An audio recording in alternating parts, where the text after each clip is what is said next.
Okay. Another one I haven't seen. We ready? I would have sheltered one.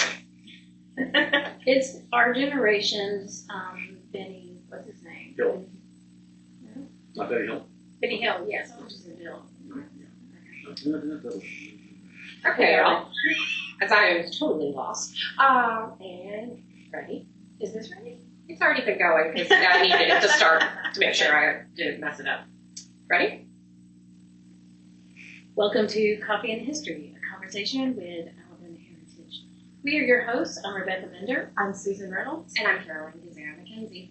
Join us as we sit down with some of the most fascinating folks in the Alabama community as we bring you the stories of Alabama that educate, inspire, and we hope entertain. Before we dive into today's conversation, let's kick things off with our Did You Know segment, which could be a fun fact that we don't know or our listeners may not know. It could be something new to all of us. And Susan, I think you have a fun fact for us today. I do, one of my favorite topics. So listeners, did you know that an Alabamian was originally slated to be included in the Apollo 12 mission to the moon? Was it me? I didn't know that. Really? Yes, absolutely. So Mobile native Clifton Williams was one of the originals, and he was all set to go on the Apollo 12 mission, which was the mission that followed the historic Apollo 11 mission that saw Neil Armstrong and Buzz Aldrin on the moon. But sadly, Williams died in a plane crash while on his way to visit his family in Mobile. But his fellow Apollo 12 astronauts honored him by leaving his naval aviator wings on the moon surface. That is so cool. So there's always a part of him on the moon. So nice. That's so beautiful. I so love that. I know. It's so weird that he died in a plane crash, though. Yeah. Because he was going to be in space. Yeah. Yeah, well, our guest today knows all about Williams because I actually found that back in an article that he wrote for Alabama Public Radio. Our guest today is the amazing Pat Duggins. He is news director at Alabama Public Radio and an international award-winning journalist. He does have a great love for spaceflight, and he saw the Apollo manned-to-moon launches in person. And since then, he has covered more than 103 NASA space shuttle missions, spending 14 years reporting on NASA for National Public Radio and writing 2 books about space. He manages APR's news team now, works with students at the University of Alabama to encourage them to take on careers in journalism, and is a notable speaker and member of the U.S. State Department Speaker Program. Let's welcome Pat Duggins. Very busy man. Well, thank you so much for inviting Awesome me. I man. appreciate it. Well, 15 minutes later, and we're finished with his bio, and it's still not complete. You gotta You include do a lot. I know. Well, I have to say that when you brought up Clifton Williams, as we speak, as we tape, I'm finishing up questions for an interview with his widow. Oh, wow. Wow. That's tomorrow. Oh, wow. Yeah, and just he was the only bachelor astronaut at the time. Oh. So when they introduce the crew, they always ask the astronaut, "What does your wife think about this?" and they'll say, "Oh, she's supportive. Oh, she's supportive." And they come to Clifton, he's like, "Well, none of my girlfriends really think it's a bad thing I'm going to the moon." And everybody roars. They thought it was hilarious, but then he very quickly married his wife Beth, and they had a couple of children. Unfortunately, it was a NASA training jet. Right. Yeah. It's about changes. Yes. So yeah. That's amazing. I mean, I'm glad you're going to have opportunity to talk to her. Have you talked to her before? No. She actually, you might think that someone who loses their spouse because of NASA might immediately want to go away from the space program, but actually, Beth Williams is the CEO of a translation company in Houston that works with the International Space Station. Wow. So she absolutely became a mover and shaker within the space program. And so, so I'm coming up with some questions, and hopefully some intelligent ones, and we'll see how that goes tomorrow. Either read about them or hear about them. There we go. So, Pat, what made you interested in NASA and space exploration and wanting to report on that and write about it and tell stories about it? Well, when I was a kid, I was an Air Force kid. And so my dad pulled his terminal leave, which is just before retirement, just south of the Kennedy Space Center. So as a youngster, I would walk out in the backyard and see Apollo 14 blasting off, or the Viking landers going to Mars, or Pioneer 10 being the first object to leave the solar system.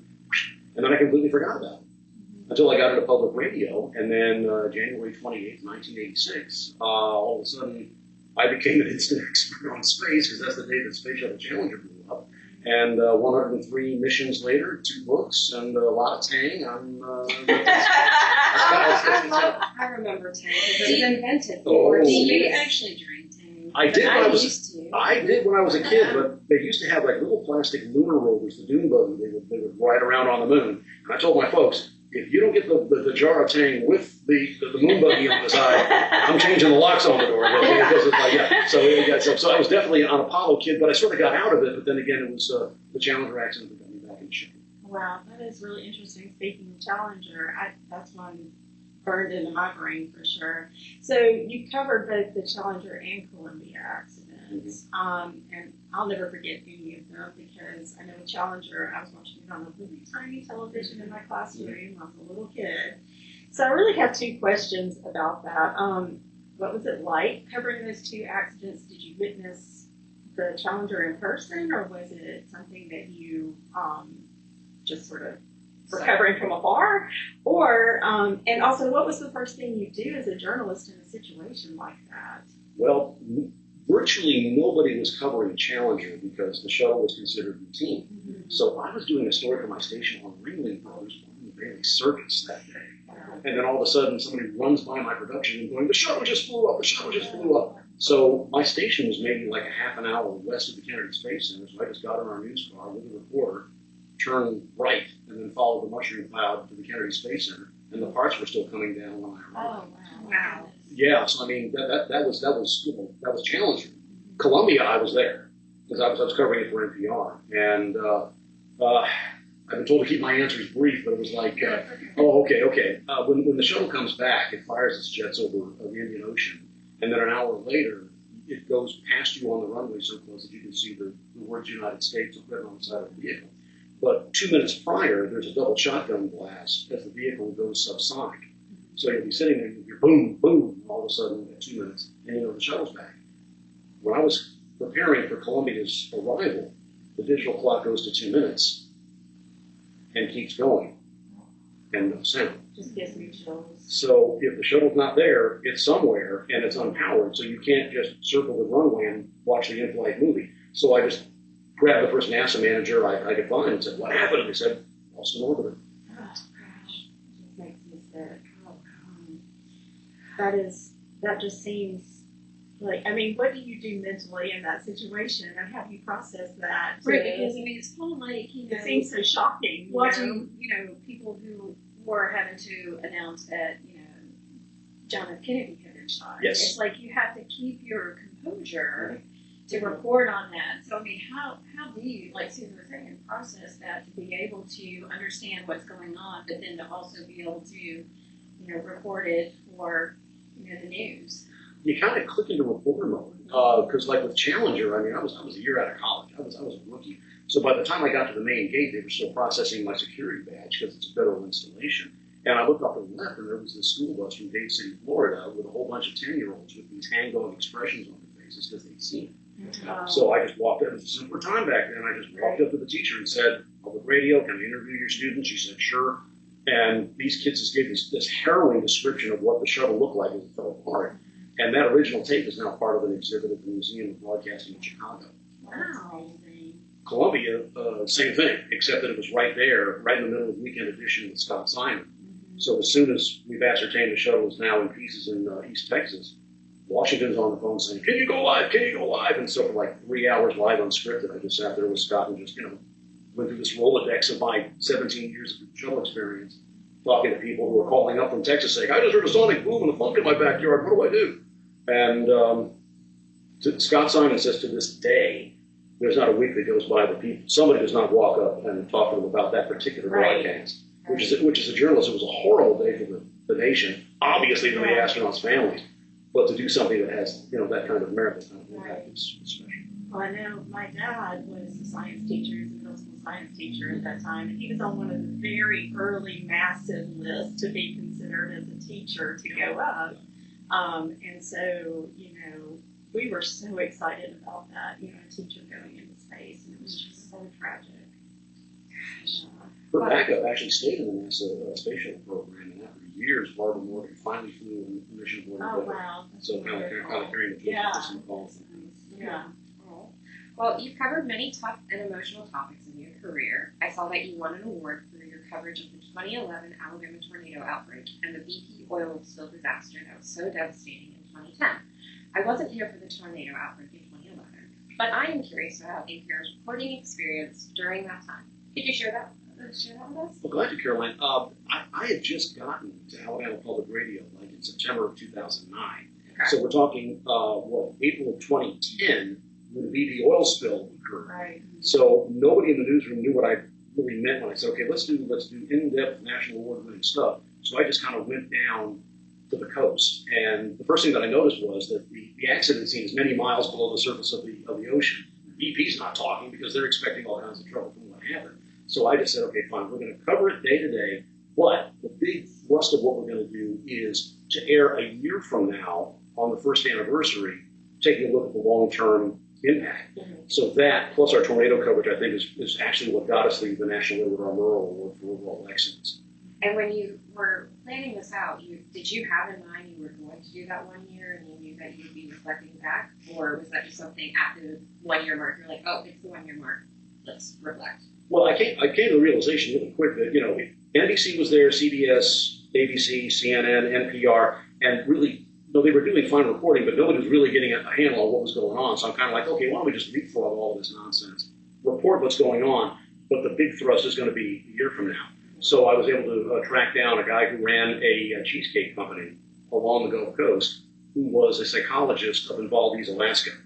So they kind of had their own run-in with a rather massive oil spill. So I was able to mine his experiences on that. And we just did stuff along those lines, the psychological impact, the financial impact. And just a year from then, okay, let's air that now. And then I was going to take those individual stories and make it into a documentary.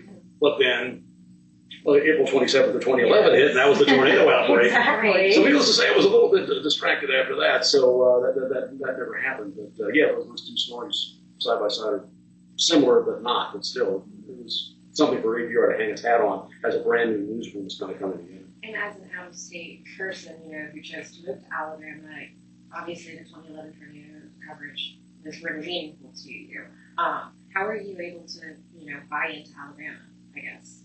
Well, probably because the tornado hit my neighborhood. I'm so sorry. Well, there you go. No, because I just told my wife when we moved here, pick a house that you like, and she did. And 1 week later, the tornadoes hit, and 1/3 of our house had to be taken down to the dirt. So it's you have to kind of okay, I have to report on it, but also we're in the thick of it too. Mm-hmm. So while my staff is reporting on this, I'm kind of like a mother hen, kind of watching them to make sure, okay, are you eating? Are you sleeping? There was one of our newest morning posts was so new that all of the traffic, all the street signs were gone.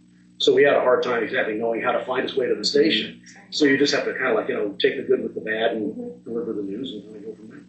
I remember APR was kind of all we had for a long. It felt like that's all we had for a long time during that chaotic time, because we had no access to television at my house because power was out for days and days and days. We had, solar powered radio that we listened to, and it was really APR that got us through. So thank you. We've had several podcasts, where we have mentioned the tornado from 2011, and I know a lot of people who are listening to this podcast from across the United States or internationally probably don't understand what we're talking about, but you live in an area that's called Tornado Alley for a reason, and tornadoes happen. That's just a natural disaster that happens through this part of the country, just like other people might have floods, or other parts of the country might have fires, or there could be lots of snow. There's lots of different things that happen. And it was just a very pivotal point in our community because it did wipe out such a large portion of our town. And, we all had to kind of come together as a community to figure out, well, where are we going to go next and how do we do this? And Our town, our services. Who's going to take care of the people who are displaced? I mean, because, we lost our house as well. And, just talking about what we were asking you, Pat, how do you process, reporting after a disaster? Well, I'll tell you the first thing, when our house got hit by the tornado, and we went outside to look to see what happened because we were downstairs in the basement and we looked out a window and I saw bricks in the yard, and I said, honey, I think somebody's bricks are in our yard, and I didn't know what it was. And so we went up, 2 flights outside. Then I realized it was the large tree in our front yard had actually landed on our house, so it was the bricks from our own home. And I remember letting out some kind of weird sound or scream that I don't remember, where that came from. I think it was just a complete shock. So my husband told me, he said, just get your camera and start taking pictures. And because I love to, document. And so that's what I did. I got my camera. I was walking down the streets. I took some wonderful pictures that were actually used by the Tuscaloosa News, and people, helping each other and trying to rescue people who were trapped in homes. And I feel like you said, you kind of go into reporter mode. And so I think that was a great way of my husband telling me, get your act together. It's going to be okay. There's nothing to do about it now, but document. And that's what you need to do. And so I know this is kind of a long-winded question, and I apologize for that. But I know, you do, like Susan mentioned, you work so much with students and trying to get the younger generation interested in journalism and, doing good quality, solid reporting. And, I want to ask you about your involvement with students and how you got engaged in them, but also, is this kind of, this crisis type communications journalism, is that something that you also, tell them about so that way they can be prepared, because you just never know as a journalist what's going to land in your lap each day? I think Pat actually spoke to in one of my classes about crisis communication. So definitely, just saying, as a former student of his, or former student that had him to come speak. So, tell me about your involvement in students, and then what kind of things that you try to help prepare them for.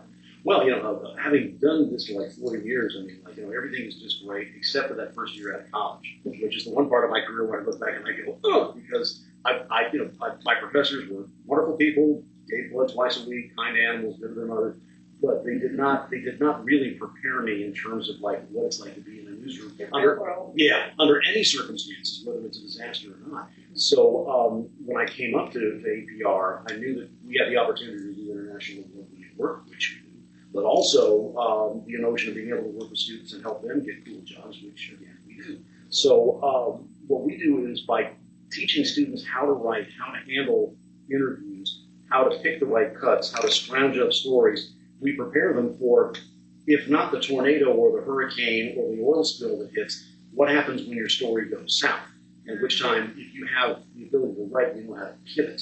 At which time, make the story happen, because your news director is not going to say, oh, your person didn't come through? Well, go home and take a nap. That's okay. Right. They're going to say, figure it out. Go flip burgers at Milo's. I got a room full of people who want to do stories. And so we give them the power, we give them the confidence to do that. And then that hopefully will serve them whatever disaster.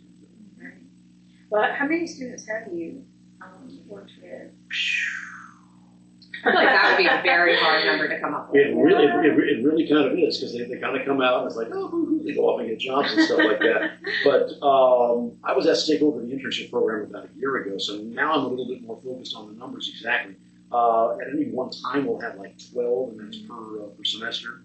And so I take my mornings, and basically it's all intensive boot camp training, and really moving up the features and stuff like that. And it's trying to get you a good answer in terms of the numbers. I will say that when I was up in New York City accepting one of our Edward R. Murrow Awards, I ran into the very first intern that I ever worked with. Oh, wow. It's really, really awesome. It's kind of like I taught him how to be a journalist, and he did it for a while, but he really wanted to go into science reporting. So he was telling me about how he became the director of science communication for the Michael J. Fox Foundation for Parkinson's research in Colorado Springs. Sounds so much more legitimate than what I do.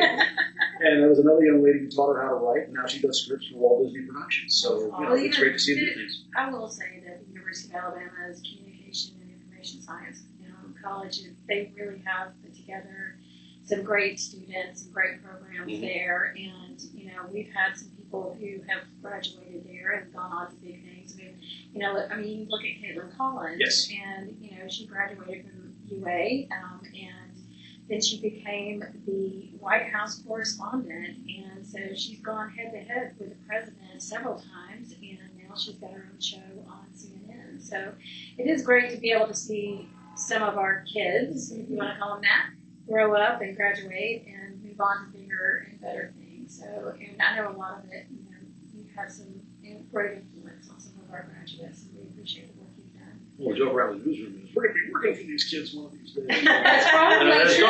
darn true. That's probably true. You got to keep those good communications going with these kids, those great relationships. How do you get the students to buy into broadcast and radio? Because that's a big thing that obviously we're moving towards.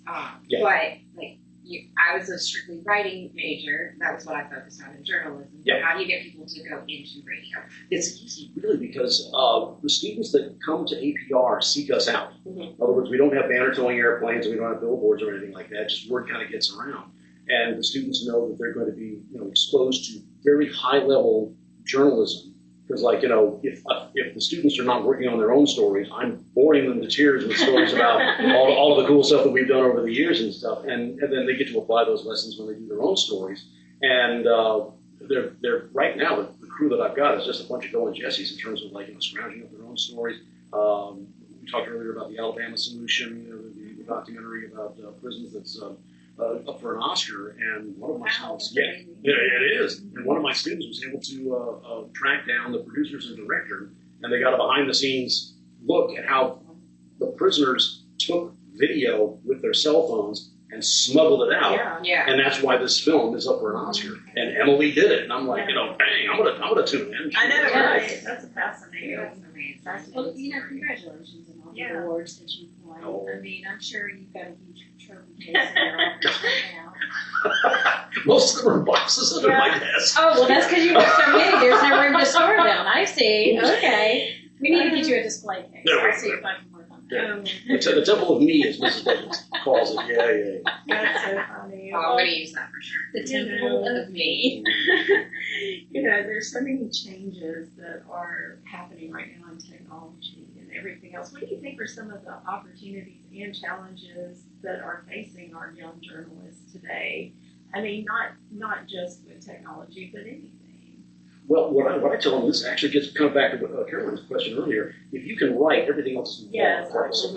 Because the gadgets that you mess with now are going to be quaint in 6 months and outmoded within a year. And you're going to be learning new technology until 6 volunteers put you in a pine box and bury you somewhere. Right. So if you can write, everything else is there. Right. Because the gadgets are not going to help you do your story. If you can't write it, you can't come up with a story that's impactful, that's accurate, fair, and all that, the journalistic things that we want to do in terms of ethics, but also something that really sticks in the mind of the audience. Mm-hmm. Once you can do that, it doesn't matter what gadget you use. You just learn new gadgets and do the same thing with the learning. And how do you encourage your students that you work with not to use AI and to rely too heavily on that and to write their own scripts?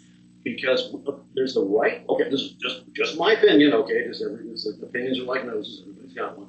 There's a good way to use AI and there's a not good way to use AI. For example, we use a transcription service that will take audio and it will automatically transcribe for you. Except, we were doing, one of my students was doing a story about this new mini shuttle that NASA is building to resupply the space station. And the president of the company building the shuttle is an astronaut, former astronaut named Janet Kavandi. Now, every time AI got a hold of that name, it came Right. Janet COVID. Yes. Which is like, needless to say, you don't want to put that on your website because that's going to look pretty silly. So there's certain things that AI can do, certain things that AI cannot do, and we emphasize to our students what we're teaching them is stuff that AI can't do. Right. And writing helps you become a critical thinker in ways that, other mediums cannot. So definitely getting your ideas on paper, you have to gather that evidence, gather that bond. And so, it's so important. So, do you have any new projects coming up that you can talk about? I know you've written 2 books. Are you planning another? My publisher's been bugging me for a 3rd book on NASA, and I'm kind of like, I'm kind of hip deep with, students and stuff like that. Depending on when the podcast today airs, NASA's working on the Artemis 2 mission, which basically is a repeat of Apollo 8, but we won't bug them about that. But there's some stories that I'm taking around with that, because with Challenger, I kept in my archives all of the tape from that time, including I was one of the first journalists to go to the hangar where they had the Challenger wreckage. Wow. And so there's a lot of opportunities there from someone from a radio perspective, a lot of you are there kind of stuff. So I'm tinkering around with that. That was interesting. Same thing with Columbia, but that was another disaster. And so definitely something on that. And always, when I'm working with students, it's kind of like, okay, what story can we tell? Who can we get? Why Alabama? Why now? And then once you get done with all the pie in the sky stuff, it all kind of like boils down to, okay, we can do this. And so then we go off and we just got to do it, and that winds up being one of our major projects. That's incredible. You are incredible. Oh, here goes my ego. All right, well, listen, we have reached the point of our interview where we like to call this Before You Go. So these questions are a little bit more rapid fire. Yeah. So just bear with us, just to know you a little bit better. Uh-oh. Okay. So I might know the answer to this, or I'm going to assume, but if you weren't a journalist, what would your profession be? Back in high school, I actually toyed around being an actor. Oh. And I kind of enjoyed that. If not that, then maybe like a voice acting, voice work. Yeah, this is like, people make a living doing this. So I could be a journalist. I mean, it would be something along the lines of communication, I can tell you that. Well, you do have a great radio voice. Yeah, and the face that goes with it. Yeah, I know. Scare the children. Now, this question is very important. Especially to Susan. Yes. And there is a right answer for this one. Star Trek or Star Wars? All right. I see some arm wrestling about the head. Star Trek, big deal. I think I got to interview Leonard Nimoy one time. Awesome. But Star Wars, I saw Star Wars in the theater 26 times. Wow. I was 16 years old. Wow. This is back when movie theaters had one movie and that's it. So you saw which movie? The original Star Wars, Yeah. What do they call it? A New Hope. Yes, Yes. 1977. So that would have been Luke Skywalker Yeah. meets Obi-Wan Kenobi. Okay.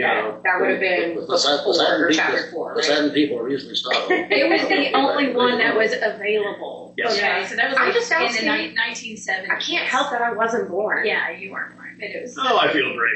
I know, we're all old. It's She okay. always reminds us. It's okay. We're a multi-generational podcast, so we love this. But Star Trek, I forced Mrs. Duggins to watch all the reruns. We were watching the Tribble episode just the other day. But Star Wars also is kind of like, it's kind of good. Yeah. There you That's go. it. Next generation or original? All of them. Oh, okay. It is a passion. But I do love Captain Picard. Oh, yeah. She's got a couple of favorite characters. What is your favorite app on your phone? Oh my goodness. My favorite app on my phone. Without giving a plug to anybody, I use LinkedIn a lot. Just basically because I can communicate to my students all at once what's going on, and everybody gets to know it at the same time. I use that a lot. Sky Guide, believe it or not, is fun because what it will do is you can go out at night and look at a certain part of the sky and see the International Space Station going overhead, Nice. Wow. or spent rocket stages, or satellites. And so Mrs. Duggins and I will be like, and I look at my phone, gotta go outside, like that, and then I'm out there, watching, Tiangong, the Chinese space station, go overhead. And I don't drag her out, except one time the Starlink satellites were going overhead like a little train going over. And I told Lucia, you gotta see this, sweetheart, and haul her out, and she was actually impressed. That's so cool. I'm definitely going to have to check those out. Oh, yeah. That app I remember when the International Space Station was coming across. It was a few years ago, and I tweeted out to them, and they actually liked my tweet. I was so happy. I know. I called my brother and I said, "Look," and it was just like one of the best. I mean, that was the best highlight of my life. Just saying that you're talking to somebody in space. Yeah. That's weird. Mhm. Okay. So we just finished up the Winter Olympics this year, and if you could win an Olympic medal for any sport, what would that be? Probably archery, because it was the only thing that I think that I could actually do. Not to knock archers out there, but I mean, but the notion of me going out there and being like, Ilya Malinin or something like that is not going to happen. So have you done that like at camp or something? Or I did it back in high school. Did it back in high school a little bit, and then but like everybody, I always watch the figure skaters with envy. I know. And sing the song from South Park, "What Would Blind Boy Thomas Do?" But yeah, archery probably would be something that I could do. Although one of the original members of the Queer Eye for the Straight Guy show was an Olympic equestrian, and he medaled. Oh, wow. So I mean, all you have to do is ride Yeah. a horse. So I think that might be something I could possibly approach. All you have to do is run it. I know, and I make it sound so easy. And the equestrians are out there like, But they look so good doing being unwell listening to me say that. They're so good, they make it look easy. That's right. That's exactly. Oh my God. It's so true. So, if you could spend a day in someone else's shoes, who would you choose and why? I would say Jay Curtis, who's a buddy of mine who created Morning Edition for NPR. And that worked out so well, they said, hey, why don't you create Weekend Edition with Scott Simon? He went on to 60 Minutes and did the insider whistleblower on the cigarette industry that wound up being that movie with Al Pacino and Christopher Plummer. Okay. And so I'm kind of like, ooh, I want to be Jay Curtis when I grow up. And so, yeah, he's a friend and a colleague and all that sort of stuff, and visiting when I can up in New York City. And he's quite Nice. So this is the last question, but what does success mean to you?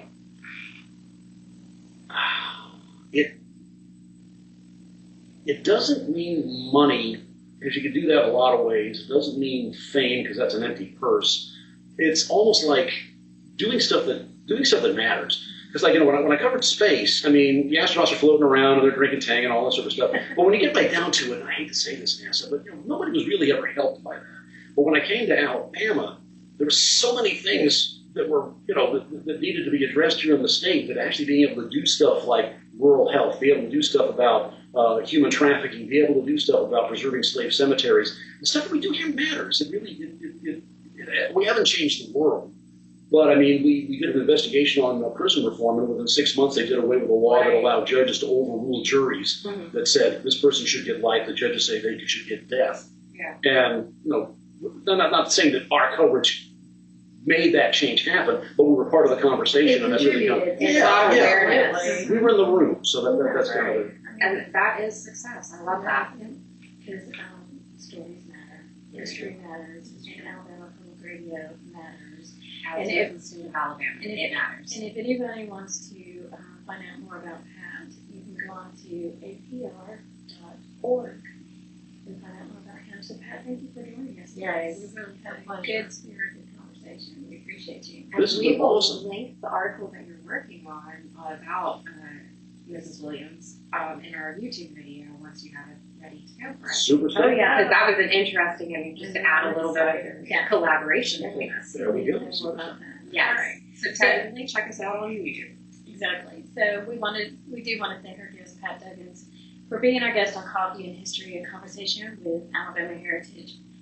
You can find our podcast wherever you listen, and also watch us on our YouTube channel. You can be sure to follow us, like us, and give us a rating and a comment. That would be nice to hear what you guys think about how we're doing. Don't forget, if you want to subscribe to our print magazine, log on to alabamaheritage.com. But until then, thank you for listening. But first, I think I need some more coffee. Goodbye, everybody. Bye. That's it. Great job. You guys made that easy. No, you made it easy. You had great answers. Did I hopefully did not go too long. No.